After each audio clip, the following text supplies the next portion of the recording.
Allahumma ja'alni khairan mimma yazunnun. Ya Allah, jadikanlah aku lebih baik daripada sangkaan orang lain. Kadang orang lain menyangka kita baik-baik saja, padahal kita kadang tidak sebaik yang orang sangka. Ada satu nikmat yang Allah berikan pada kita, namanya nikmat as-satru. Kalimat sataro yasturu artinya menutup, menutupi. Nikmat di mana Allah tutupi aib dan kekurangan kita. Yang orang lihat dari kita hanya yang bagus-bagusnya doang. Buruknya kita, jeleknya kita, nakalnya kita ditutup oleh Allah Subhanahu wa taala. Kita selama ini kalau dipuji-puji bilang apaan? Alhamdulillah. Alhamdulillah. Sekarang tambahin Allahumma ja'alni khairan mimma yazunnun. Dan kalau kita punya kekurangan, punya aib, punya keburukan, nggak boleh kita bongkar ke orang. Aib orang saja kita tutupi, apalagi aib sendiri. Ada ulama besar Imam Ibnu Athaillah. Beliau bilang begini, Imam Ibnu Athaillah, man akramaka innama akrama fika jamilu satrihi. Orang yang menghormatimu sebenarnya, kalau ada orang yang menghormati kita, itu bukan karena kita alim-alim banget, bukan. Orang menghormati kita, mencium tangan kita, dikasih penghormatan, itu bukan karena kita alim-alim banget, bukan. Bukan karena kita bersih-bersih banget, bukan.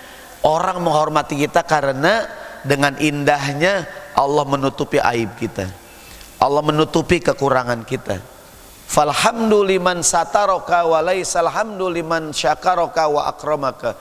Maka pujian selayaknya diberikan kepada Allah yang menutupi aib kita, bukan diberikan kepada orang-orang yang memuji kita.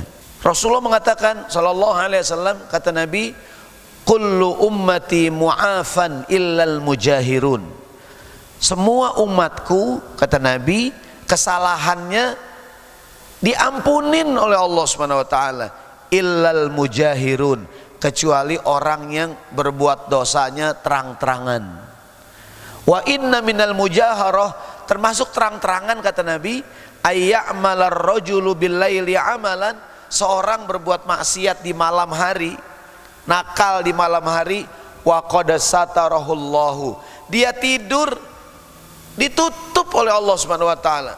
Pagi harinya orang nggak ada yang tahu, semalam dia nakal, dulu dia nakal, dulu dia bandel, oleh Allah diapain?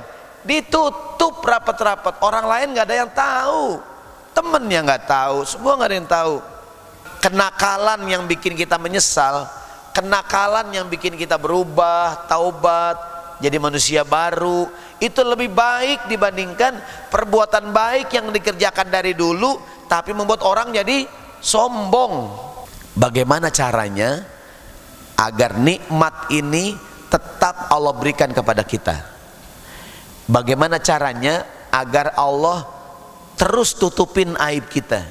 Cara yang pertama, dengan cara mintalah pada Allah agar Allah terus tutupin aib kita. Ada doa bunyinya, Allahumma stur auratina wa amin rawatina. Ya Allah, tutupilah aurat kami, tutupilah aib kami. Ada zikir pagi dan petang. Zikir pagi itu zikir artinya Allahumma inni asbahtu minka fi ni'matin wa afiyatin wa sitrin. Ya Allah, aku mulai hari ini, aku mulai pagi ini dengan 3 hal. Yang pertama, dengan nikmat yang kau berikan kepadaku, dengan kesehatan yang kau berikan kepadaku, dan dengan penutup yang dengannya engkau tutupi aibku.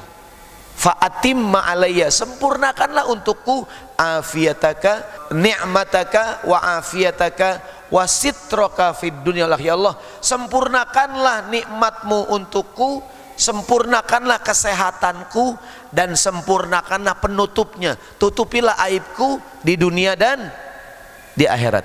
Cara yang kedua, dengan cara tutupilah aib orang lain, maka Allah akan tutupi aib kita. Gibah, ada ghibah-ghibah yang boleh, ma yubahu minal ghibah, dalam kitab dari Sholihin.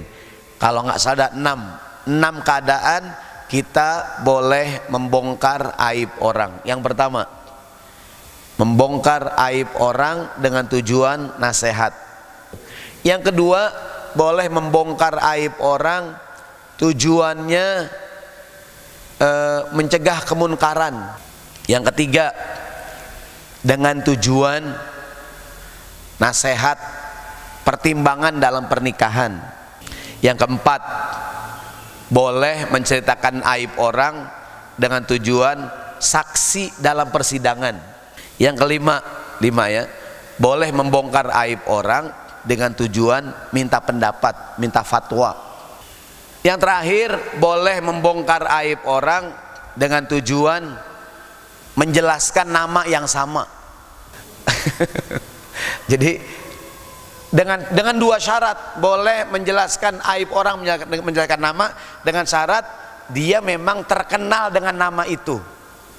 Yang kedua, dia nggak marah disebut hadirin. Jadi kita kembali, gimana caranya agar Allah tutupin aib kita? Yang pertama, doa. Yang kedua ngapain? Tutupin aib orang. Yang terakhir, yang ketiga, agar Allah tutupin aib kita, berhentilah kita dari kenakalan yang kita lakukan.